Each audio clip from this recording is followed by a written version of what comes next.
Hello, culture, sex, relationships. How are we all doing? Sorry, it's been a minute, but I got a question this morning, so I thought I'll answer that. That makes it straightforward. As I've said before, if you send me a question, it helps me make the content, so I will answer it. I'm a people pleaser, so if somebody asks me something, I'm kind of like primed like a golden retriever or whatever helpful dogs there are. I don't know. Uh, anyway, so if you have a question, dear listener, you can either find the anonymous Google form, which is in the show notes to this podcast you're listening to or watching. I'm recording a video version of this. Hello, video people.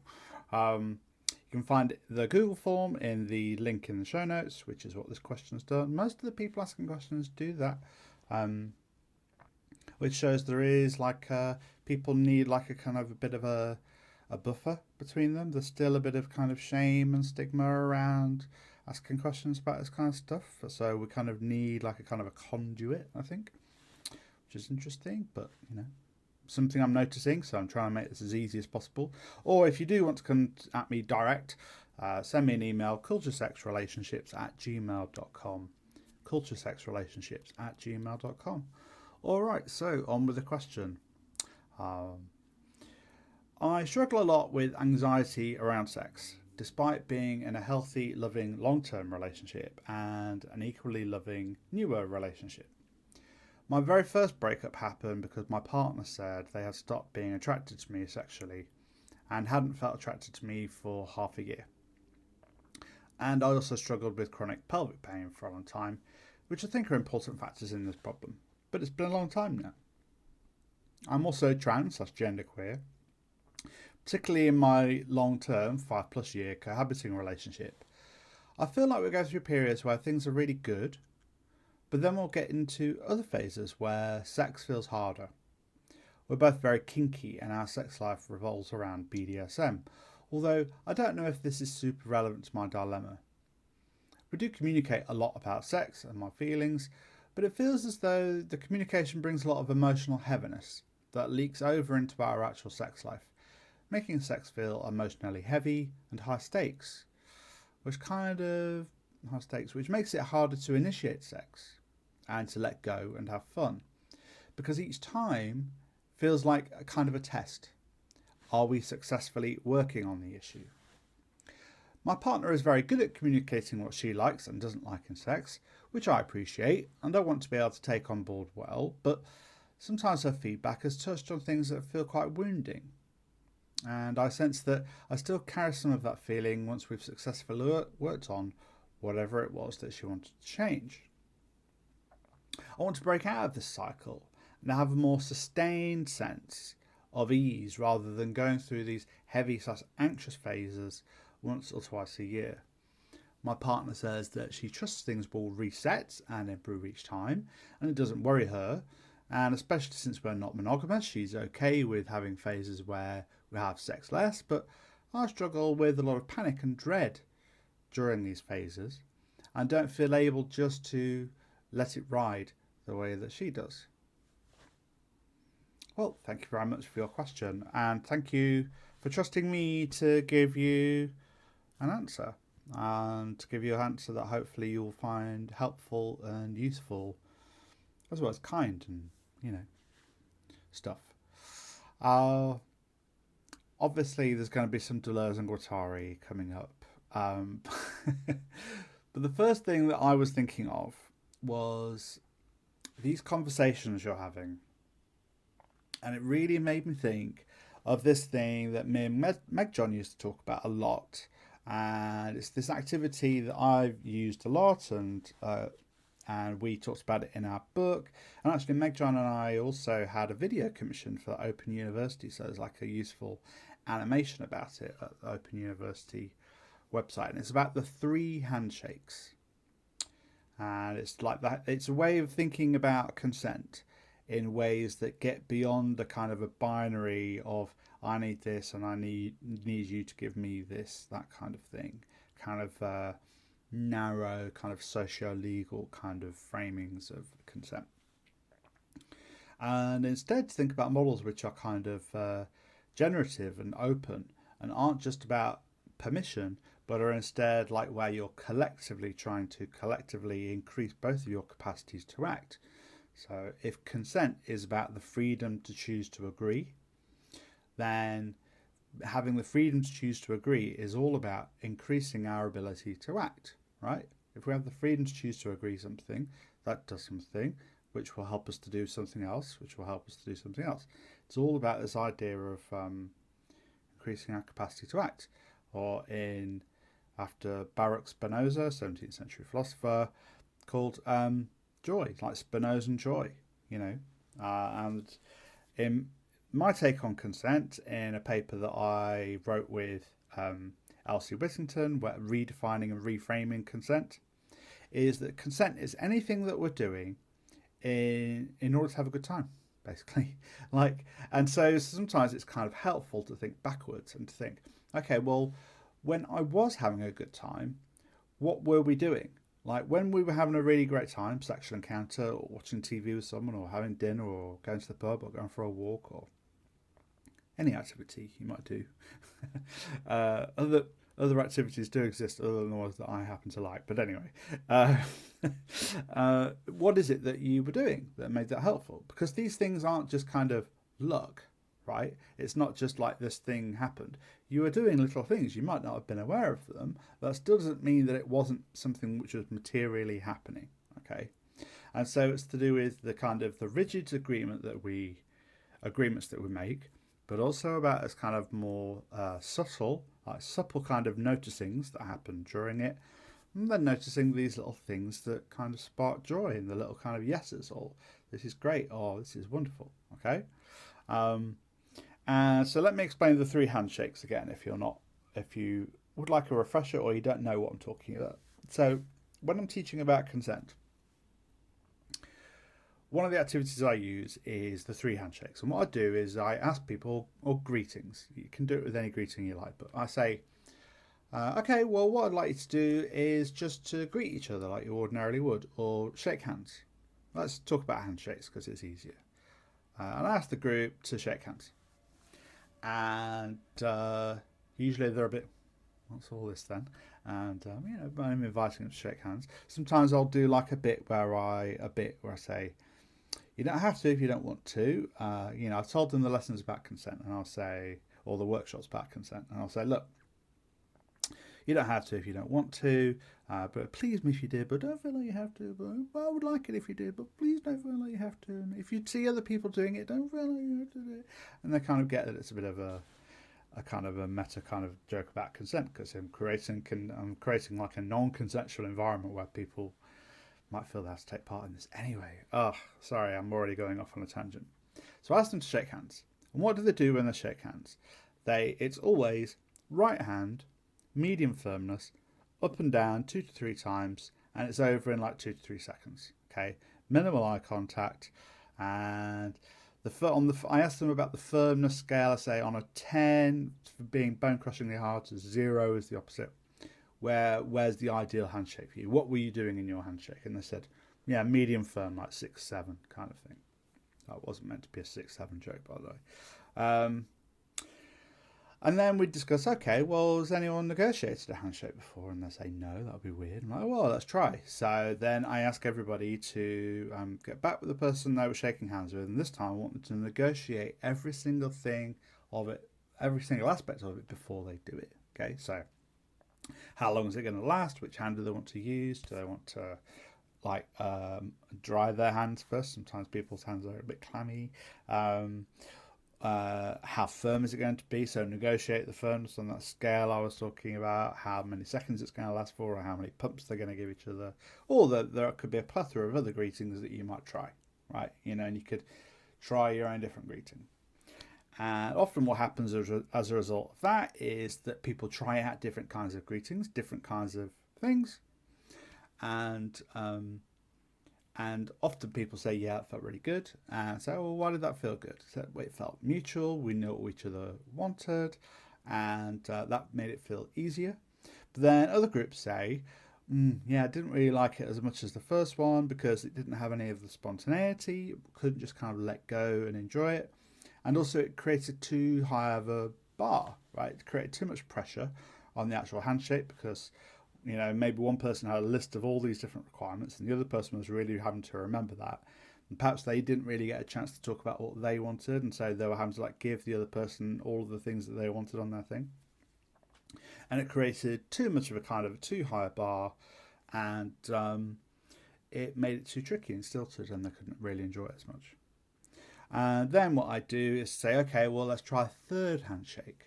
So this time with the third handshake, what I ask people to do is, without talking, I want them to try to have as mutually good a handshake with each other as possible. Okay, and in doing that, I want them to pay attention to every single thing that's happening. So how our bodies are moving towards or away from each other, the positioning of our bodies, our heads, our facial expressions, the vibe in the room, almost like the space between us, and whether that's getting kind of shorter or bigger or wider or narrower. And if you are going to go for a handshake, like paying really close attention to the moment of connection. Do you adjust for each other's firmnesses during it? Like, how do you know it's going well? Paying attention to when it can end, but also paying attention to all the moments that are happening during it. What happens to the facial expressions of each other again? Do you kind of make noises to each other of agreement or affirmation or pleasure, or a bit too hard, a bit too soft, or needs to be a bit quicker? Or are there ways that we can communicate this without our voices at this kind of very subtle kind of molecular kind of cellular level? And then afterwards, I ask them to notice, what happened afterwards, how they're feeling afterwards. And a lot of people say that that was their favourite one, because what that does is to take some of the information about the front they got from the first handshake, but also paying attention to the kind of the mutuality of the second handshake. So they got the spontaneity of the first handshake, the mutuality, the meeting each other's needs, the explicit needs of each other on that second handshake. And the third one is kind of applies both of those together, but it also allows for our bodies to be involved. And it allows for our bodies to communicate with each other effectively. Not just reading somebody's body language, but actually just communicating with our bodies. This kind of the ways in which our bodies can actually make a thing happen, and to be able to, as well as to communicate what's going on. Okay. And then sometimes what I'll do is there'll be a fourth handshake, and I'll say, look, I want to know whether it's possible to have a really good handshake with somebody you've not met before. So if they've shaken hands with somebody if they've not shaken hands with somebody else in the room, I ask them to go and have a third handshake, but with somebody new that they haven't developed any mutual handshaking intelligence with, and see if it's possible, if you slow down and pay attention to what emerges and pay attention to the bodies, that we might have a really good handshake, and mostly people do. Okay, so I use this as an analogy, but also I say, but you're also having handshakes every day. There's no reason why we couldn't make them more joyful, right? Through using these opportunities to really tune into a moment. Like a handshake is about trying to have a moment with someone to communicate, are we going to get along? To try to figure out whether even at this kind of molecular cellular level, whether we're going to be able to go with the grain enough with each other, or to be willing to change ourselves a little bit enough that we can both explore this new ground, this new kind of a new plot of land where we're both changed as a result of doing this experience, and that we might fall in love with that there might be something really special coming of this. Even if it's just for a very quick meeting or the first time you meet somebody, it's are we willing to come to this being prepared to become something else as a result, and or for something magical and joyful to come out of this, right? But it is an analogy for sex, but also BDSM, kink stuff. So with the first handshake, what there is the cultural script of what you should do when you have a handshake, right? Up, down, medium firmness, 2 to 3 seconds, 2 or 3 pumps, and we're done. Right hand, that kind of thing, minimal eye contact, right? And the script for sex, as we've talked about before, is, basically what sex is, what the handshake is, what the sex is penis in vagina sex, basically, or anything that you have which approximates penis and vagina. So if you don't have a penis and a vagina between you, penis and anus, or sex toy and anus, or sex toy and vagina, or fingers in vagina, or fingers in anus, anything which basically simulates or simulates vaginal intercourse, okay, or just we could say intercourse, right? And that is what proper sex is. And there are things that you have to do in order to lead up to that. No, it's foreplay, but it always happens in the same order. And the proper sex is that sex. It's very heavily scripted. The second handshake is a way of negotiating all the things that we might want. So what this does is to introduce the idea that we have needs and wants. And that we have needs and wants, start off with the needs and wants, and then we can figure out what kind of activities we need to do that will respond to our needs and wants. Okay? And so this means sometimes having a very clear idea about what it is that we want. But one of the difficulties with this is, like I was saying with the second handshake, that sometimes this feels good because, we get our needs met and our wants met. But sometimes that can be very difficult because it creates this really high bar for the sexual or kink activities that you're going to do. And so it can put us on our heads rather than in our bodies. And it means that we're kind of constantly kind of thinking about it. And if we're prone to kind of moments of anxiety or let's just say like overthinking or thinking heavily about things, then it can put us in our heads in ways which don't free our bodies enough to be able to enjoy a thing, which is, where the body's actually quite important. But the other thing is that sometimes we don't know, and this is a really helpful thing from Catherine Angel's book, Tomorrow Sex Will Be Good Again, which is, the emphasis in consent discourse is on the woman, or we could also say on the bottom or the less experienced person. And it's basically the person who has less sexual agency, right, or the person who is given less sexual agency in culture, society. So the idea is that the emphasis is that because they are like the gatekeepers, they're the person who get to say yes or no in this kind of old-fashioned, not very good way of approaching consent, that they must know. It's their kind of responsibility as like sexual citizens to know exactly what it is they want, to be able to communicate what it is that they want and to say it really clearly. Okay, so it's problematic it's problematic for both parties, that when the other person hears it, it can be difficult because it means that we're thinking too much about all the different things that we've said that we want, rather than and thinking, well, how are we going to do this? But also it can be difficult for the other person because their expectation is, well, you must do this as like an appropriate sexual system. But actually the third handshake is where it's all at. All right, the third handshake is that it's that we need to have a way of doing consent, a way of increasing our capacity to act, our collective capacity to act, that uses our bodies, that doesn't separate off the mind and the body, but instead finds ways for us to use both together at the same time. And in a Spinozan sense, Spinoza, a aforementioned philosopher who talks about joy being an increased capacity to act, will also say that the mind and body are the same, okay, that they work in parallel. So everything that happens to the body also happens to the mind, everything that happens to the mind also happens to the body. It's called affects, anyway. So this is really important, that we can't just rely on the script, because then if we're relying on the script for what sex or what kink is, or then what comes with that are all of the kind of the gendered assumptions about what it is that we should do, which are often very problematic and often uphold kind of patriarchal kind of relations of like ownership, and don't lead to possibilities of joy, and it creates these it recreates these like rigid kind of power relations, right?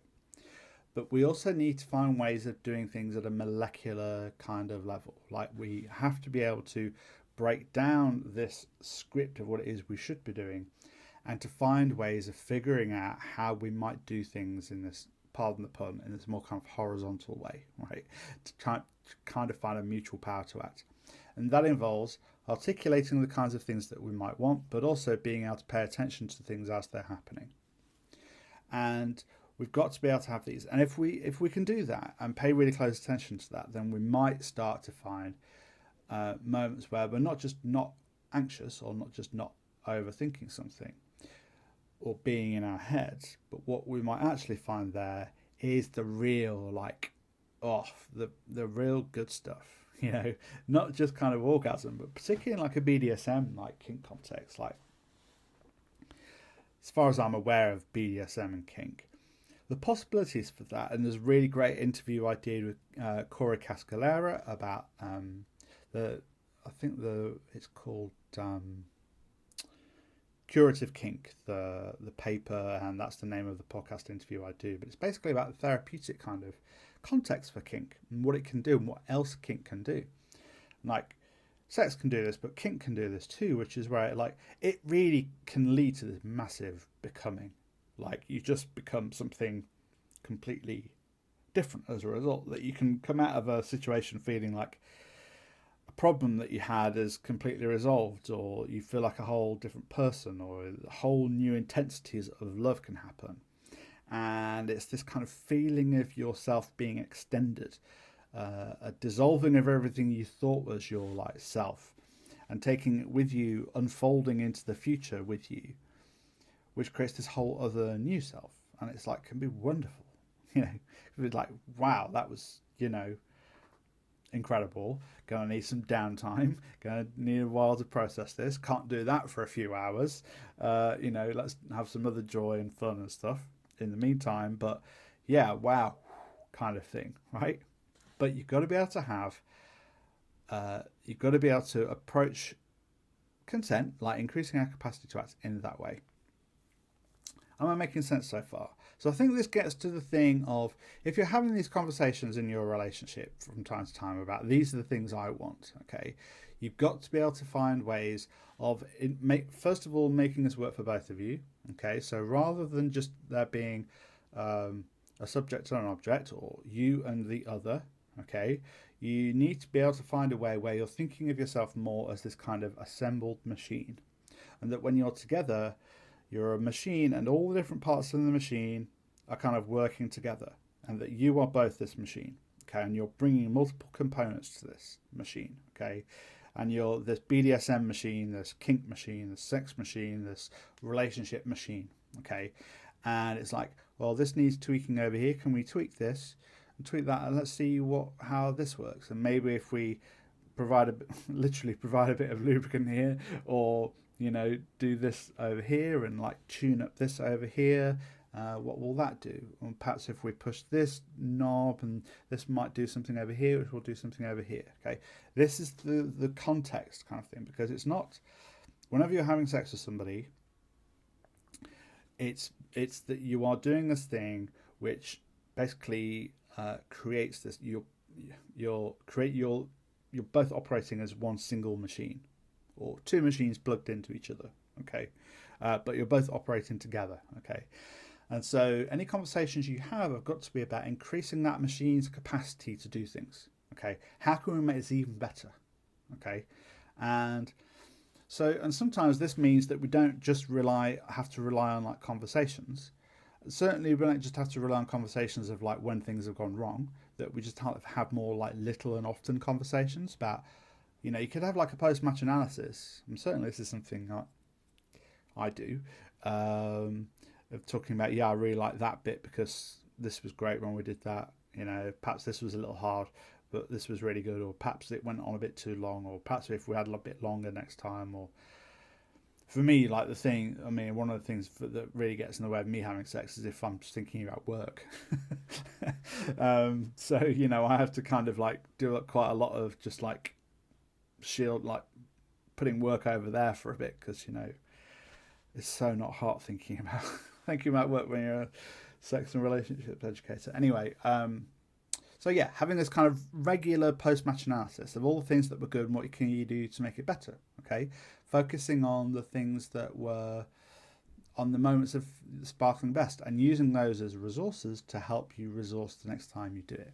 Okay, it's like feeding inputs into the machine all of the time, being like, yes, this was good, what if we do this, rather than obviating rather than like avoiding a problem. It's like, well, how do we tune this up so it's even better? So this is making sense.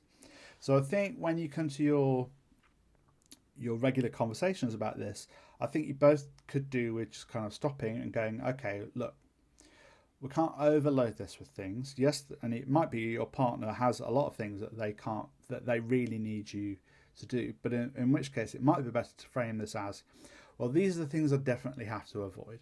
Okay, so like the traffic light system is quite good for this. So the things I really can't do are these, because they will put me in my body in a state where I just won't be able to enjoy anything. Right, but crucially, you can have this conversation too. Okay.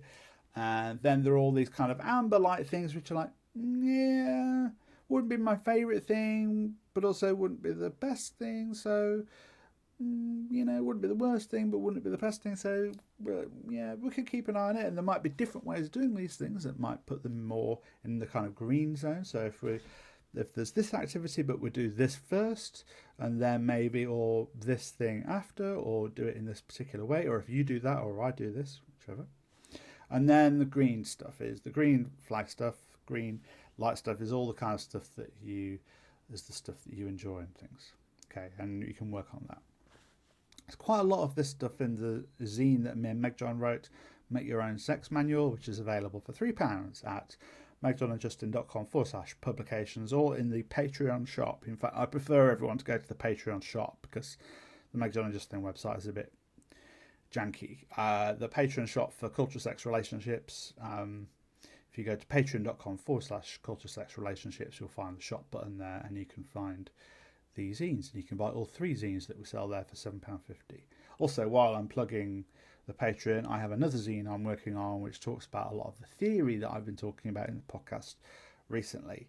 It's kind of like an ongoing thing. I've not pulled it into one project yet. I'm not sure what I'm going to do with that.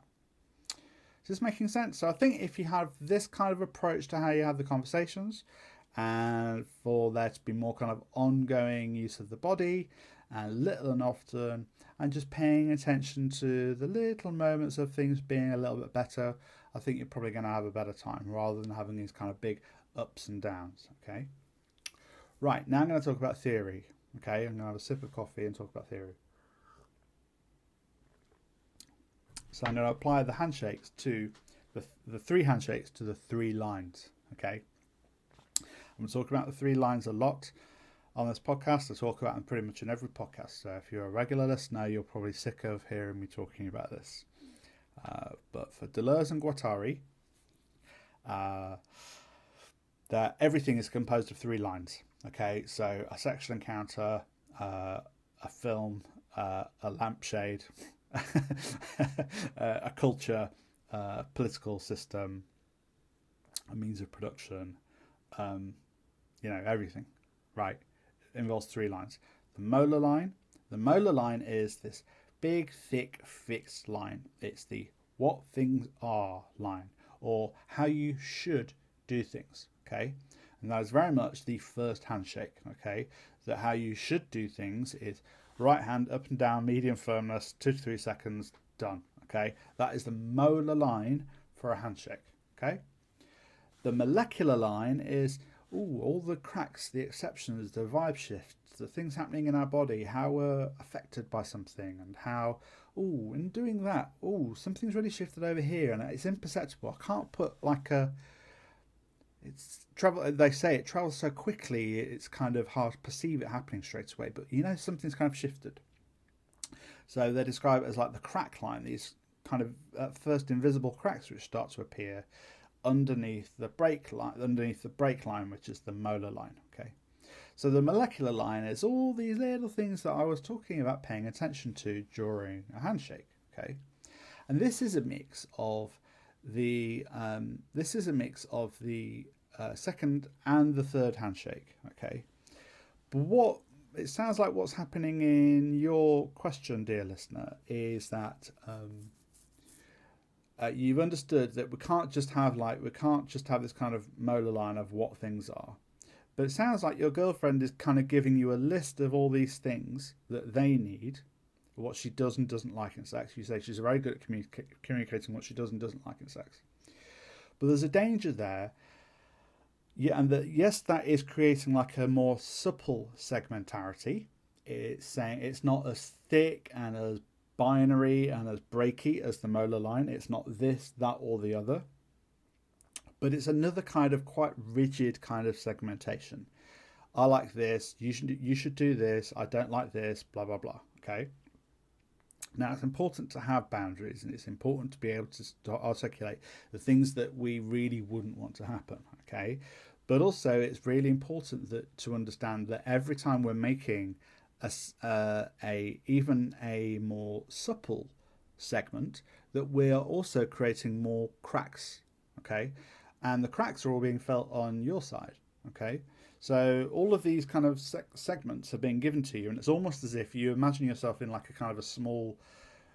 Imagine a piece of graph paper, and there are those thick lines that are like say 5 centimeters, 5 centimeter squares of those thick lines.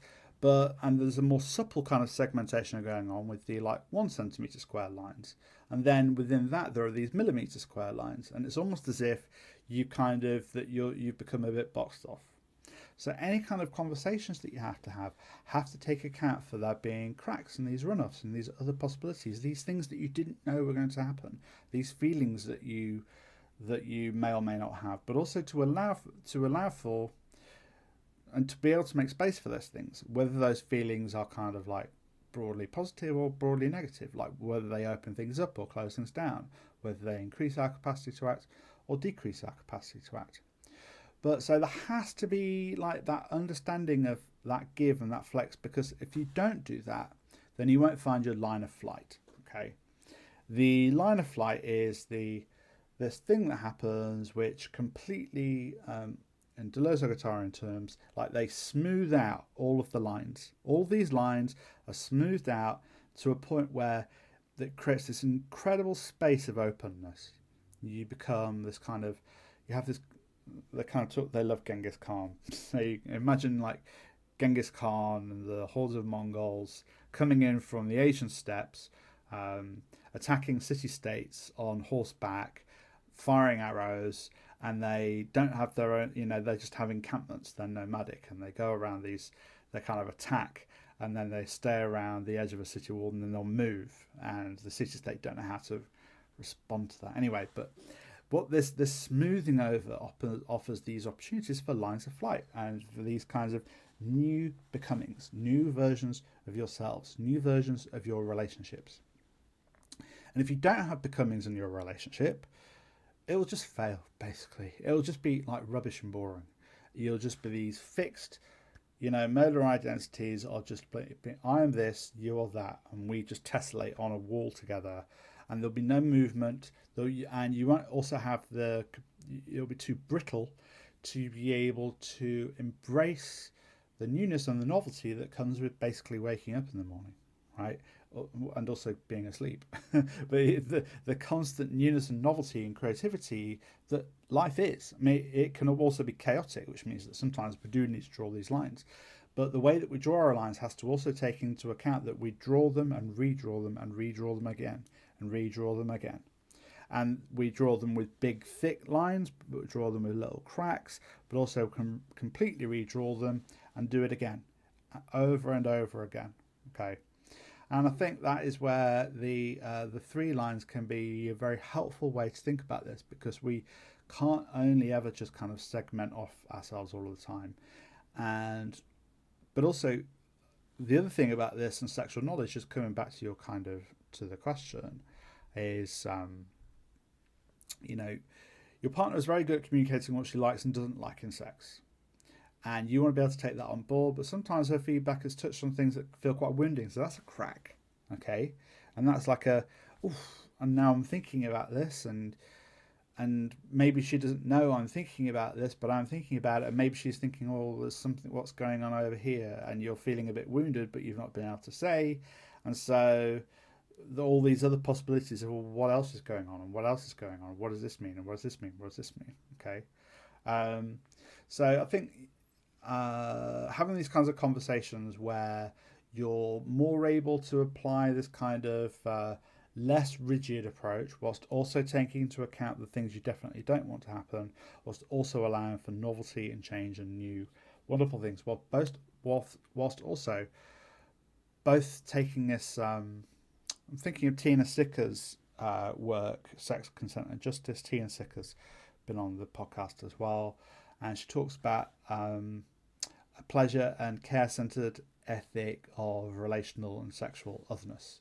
And that's how we need to think about consent, but a pleasure and care centered ethic. I can never remember exactly what the quote is. I'm so sorry, Tina, if you're listening.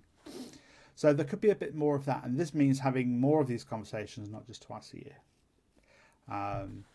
One of the reasons why I think that this is kind of creating anxiety is that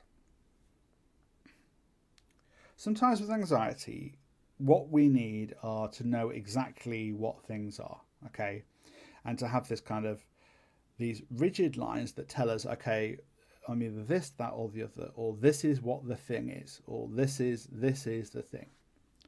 But then, as you've been saying, if you're worried about doing it wrong, then that is the cracks. That means that, and it puts you in this kind of less safe space. It puts you in this kind of, it's no longer a rigid space, it's this smoother space, and you don't know what you're doing because you haven't been able to take into account these more supple segments that you need and these possible lines of flight. So I think this is one of the reasons why what you need are these different kinds of ways of thinking, because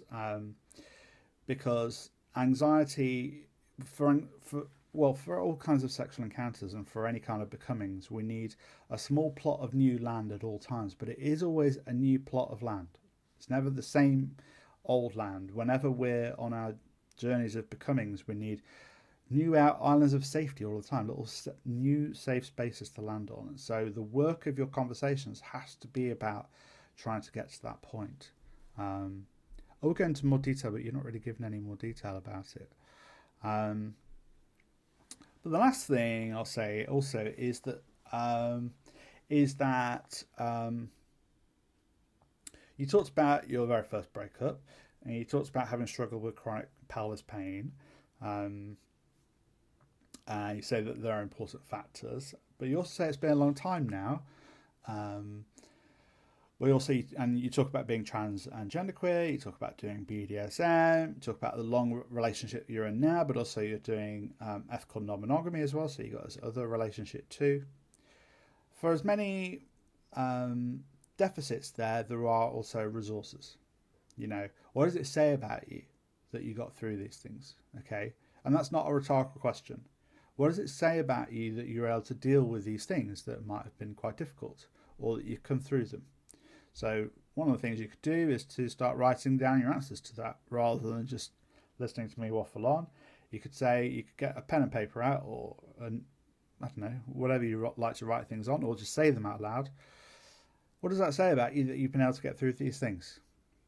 Okay, and once you start answering that question, and then with each thing that comes up, you think, okay, well, tell a little story about each thing, how you overcame each different thing, or the different things that you were doing in relation to that thing, and see with each response that you come up with, see if you can go smaller and smaller and smaller, and see what other tiny molecular resources you can pull out.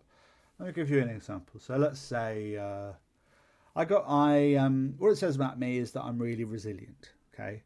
That's good. Well, so if we were having a session together, I would say, tell me about a moment you remember when you were really resilient.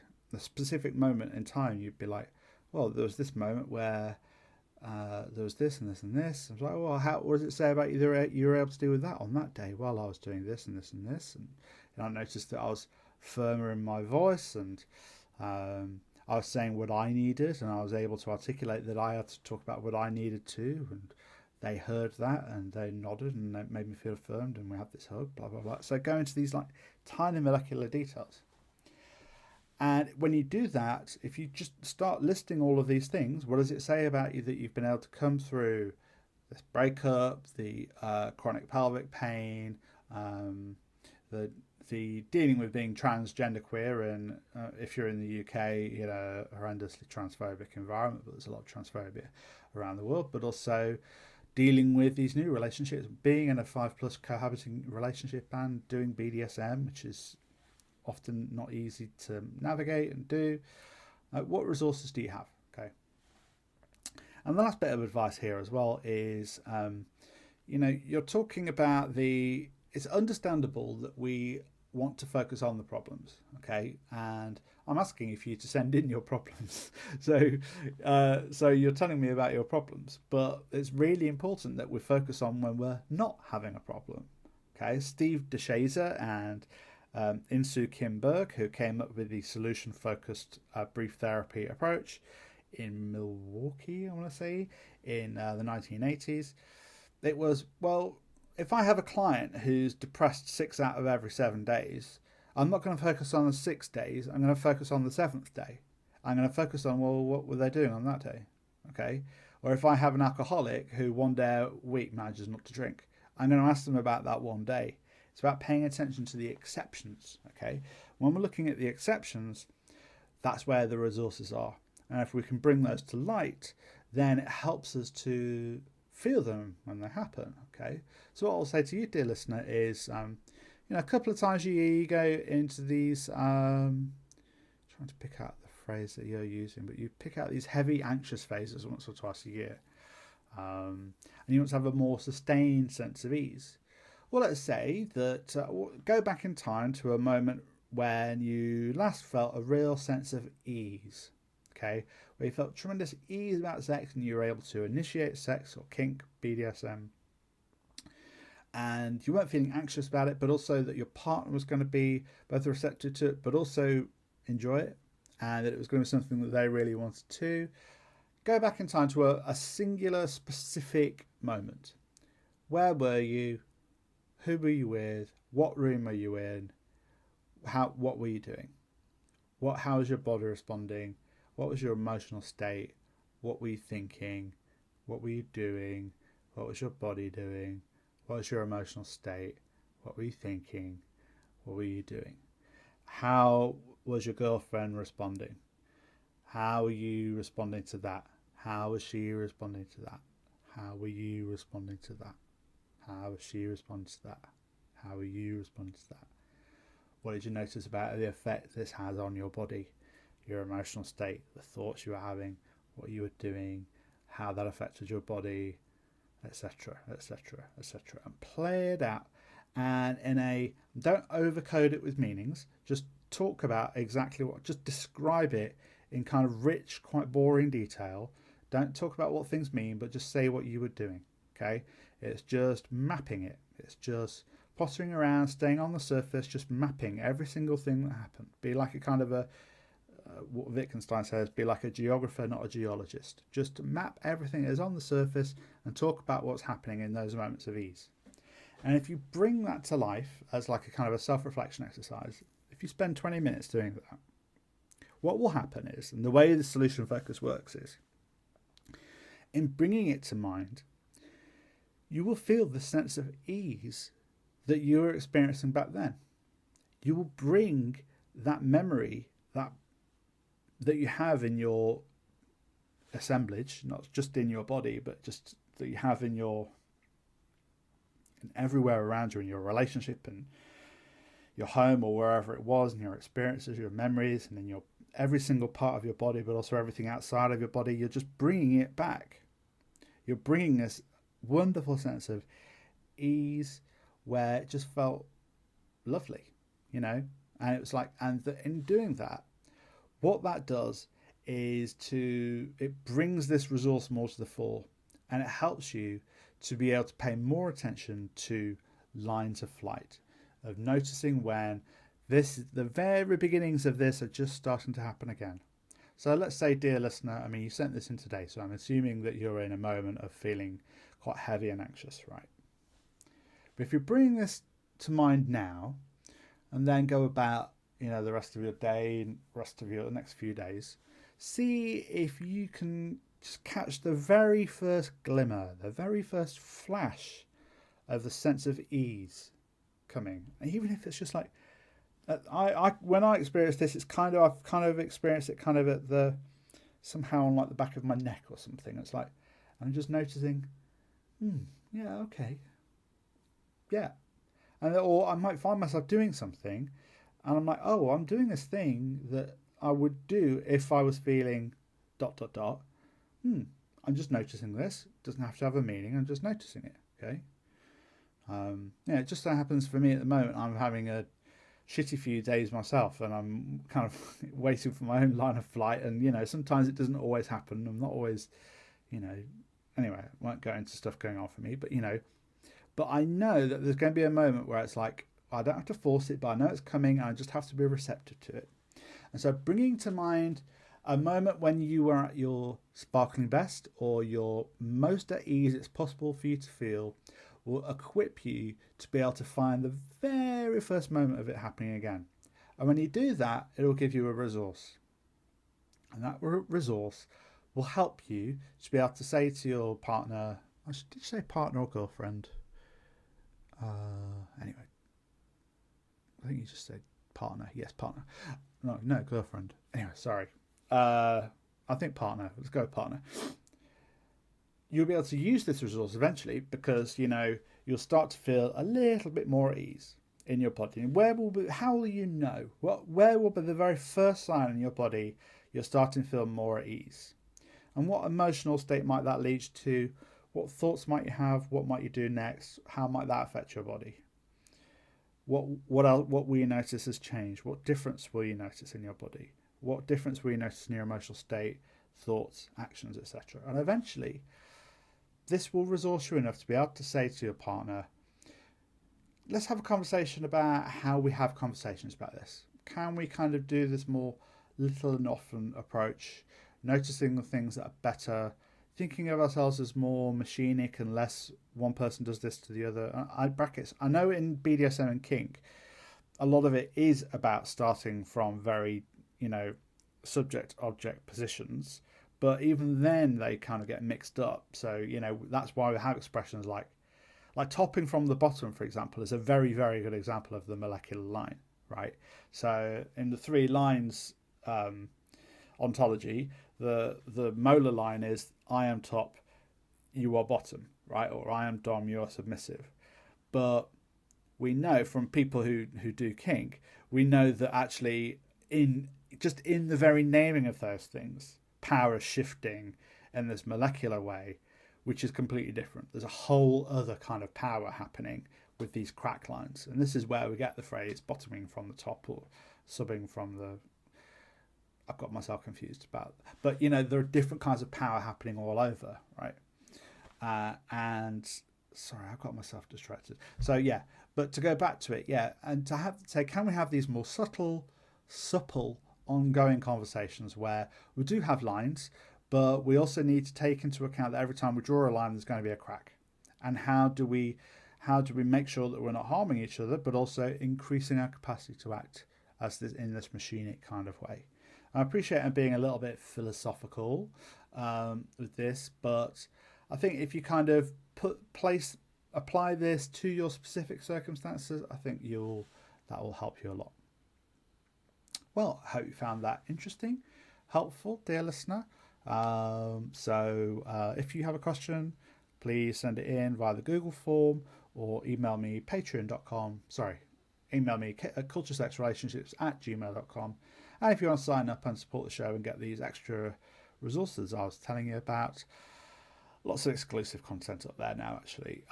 It's from just £1 a month. I might put this up at some point because sex educators got to eat, and I might do more podcasts and more content in the future. So get in now before the price goes up. So patreon.com/culturesexrelationships. All right, until next time.